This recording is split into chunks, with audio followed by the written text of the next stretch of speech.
Kami petugas pemasyarakatan sebagai penegak hukum, pengayom sesama insan, tegakkan hak asasi manusia, ikhlas mengabdi pada masyarakat, mengemban tugas mulia, membina pelanggar hukum dengan berlandaskan Pancasila.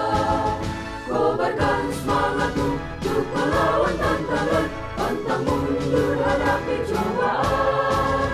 Jadikan teladan, pancarkan wibawa di bawah panji pengayoman. Assalamualaikum warahmatullahi wabarakatuh. Waalaikumsalam warahmatullahi wabarakatuh. Puji dan syukur mari kita panjatkan kehadirat Allah Subhanahu wa taala, Tuhan yang Maha Kuasa, karena atas perkenannya kita masih diberikan kesehatan sehingga kita dapat berkumpul di tempat ini untuk melaksanakan kegiatan rehabilitasi sosial di lembaga pemasyarakatan Dalu. Tak lupa salawat serta salam senantiasa kita curahkan kepada junjungan kita Nabi besar Muhammad SAW beserta keluarga dan para sahabat. Semoga kita semua kelak mendapat syafaat beliau. Ya Allah, amin. Bapak Ibu dan hadirin yang saya hormati, kita ketahui saat ini bahwa paradigma yang diyakini oleh kebanyakan orang bahwa penjara adalah tempat yang paling aman bagi pelaku kegiatan narkoba untuk menjalankan bisnisnya ataupun sekedar mengkonsumsi barang haram. Bahkan hampir 50% narapidana yang ada di seluruh Indonesia itu rata-rata terjerat kasus narkotika. Memang dalam hasil asesmennya mereka rata-rata adalah pengguna. Justru karena mereka pengguna inilah mungkin yang dilihat oleh bandar dalam hal ini. Pasar melihat bahwasanya di dalam ini pasti permintaan banyak.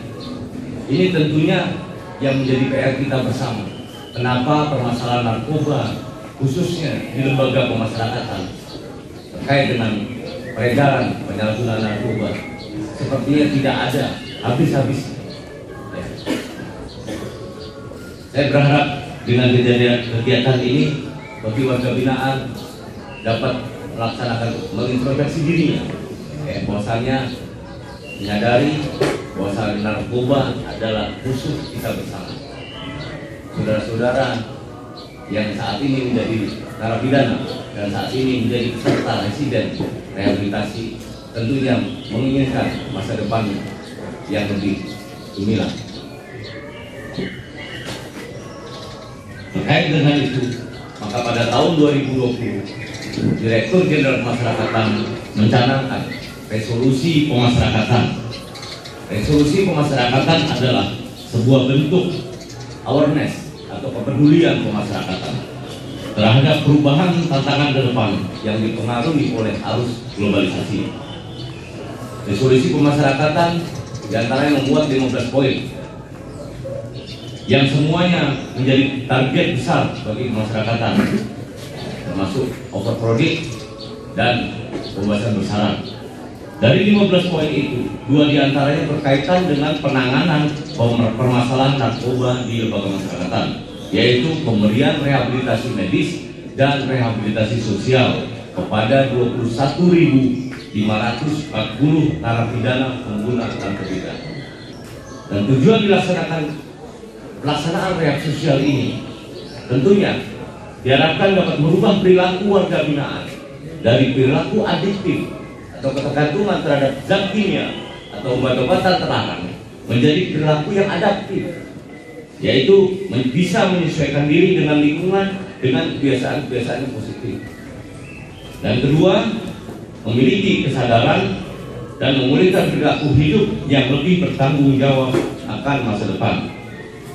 BNN sebagai leading sektor penanganan permasalahan narkotika di Indonesia serta mitra kerja Direktorat Jenderal Pemasyarakatan tentunya akan mendukung resolusi pemasyarakatan ini dengan pemberian rehabilitasi medis, dan sosial. Setidaknya dapat menekan angka faktor risiko atau prevalence penyalahguna narkoba di dalam lembaga pemasyarakatan.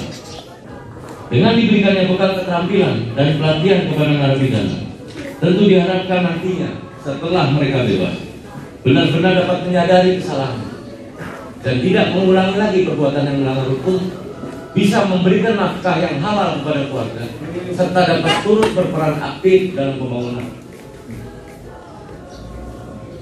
Namun, dalam situasi kondisi pandemi COVID-19 saat ini, banyak program kegiatan pembinaan yang tidak dapat berjalan secara maksimal, sehingga tentunya diperlukan bantuan serta dukungan dari berbagai pihak agar tugas dan fungsi lembaga pemasyarakatan dapat terus berjalan secara optimal. Kami juga akan selalu siap bersinergi, khususnya koordinasi dan kolaborasi dengan para aparat penegak hukum.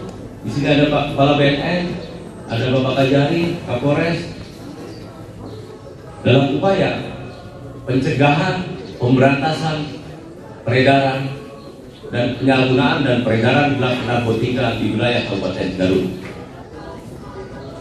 Dan kepada tim Pokja, konselor, dan para residen, saya berpesan agar dalam melaksanakan setiap kegiatan, saudara-saudara tetap menerapkan protokol kesehatan pencegahan penanggulangan COVID-19.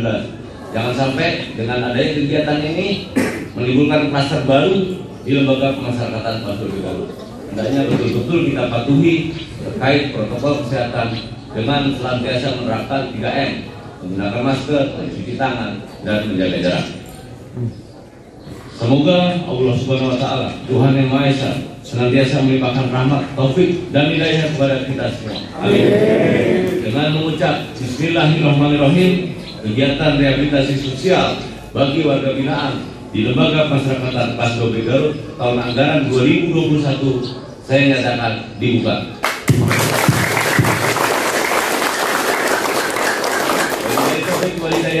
Wassalamualaikum warahmatullahi wabarakatuh. Apa kegiatan ini, apa tujuan diadakan rehabilitasi di dalam lapas? Baik, tentunya pertama-tama saya ucapkan terima kasih kepada Kepala BNN Kabupaten Garut, kepada Bapak Kepala Kejaksaan Negeri Kabupaten Garut, Bapak Kapolres yang telah hadir dalam acara pembukaan rehabilitasi sosial di Lembaga Pemasyarakatan Garut. Rehabilitasi sosial yang diselenggarakan oleh Lembaga Pemasyarakatan Pastor Garut kali ini, kita dengan melibatkan 120 warga binaan atau kita sebut residen. Tentunya dengan kegiatan rehab ini memiliki tujuan, yaitu antaranya adalah memulihkan kesadaran para warga binaan dari yang tadinya berperilaku adiktif ya, atau ketergantungan terhadap zat kimia maupun obat-obatan terlarang, berubah menjadi memiliki perilaku yang adaptif, yaitu mudah dan dapat menyesuaikan diri dengan lingkungan yang barunya. Makanya dalam program rehabilitasi ini salah satunya adalah mereka yang 120 orang residen ini kita kelompokkan dalam satu tempat ya, termasuk kamarnya pun mereka berkelompok. Jadi 120 rata-rata kita bagi menjadi satu kamar 7 orang, antara 6 sampai 7 orang, dan mereka kita tempatkan di blok atas, tidak boleh berbaur dan bertemu dengan warga binaan lainnya. Ya, tentunya ini makanya kami telah membentuk tim Pokja yang terdiri juga selain dari konselor dari BNN, dari juga yayasan penggiat narkotika yang memiliki kompetensi di bidang konselor maupun rehab. Kami juga membentuk tim yang terdiri dari para petugas, dalam hal ini para wali-wali pemasyarakatan, kita libatkan untuk melakukan pengawasan 24 jam. Jadi jangan sampai mereka yang 120 orang terlibat, bergabung, atau melakukan aktivitas dengan warga binaan lainnya. Karena ibaratnya begini, kita meyakini bahwasannya kalau mereka berada di lingkungan yang terisolir, lingkungan yang baik, ya, tidak terkontaminasi dengan hal-hal yang tidak baik, ya, itu pasti akan membawa pengaruh positif bagi yang bersangkutan dan mudah untuk melakukan pemantauan. Itu secara garis. Ada pembinaan khusus Pak bagi mereka? Ada.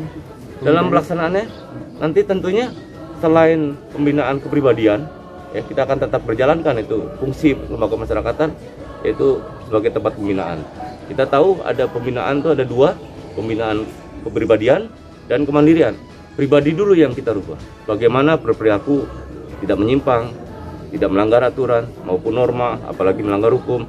Tapi yang terpenting setelah perilaku baik, baru kita berikan pelatihan kemandirian.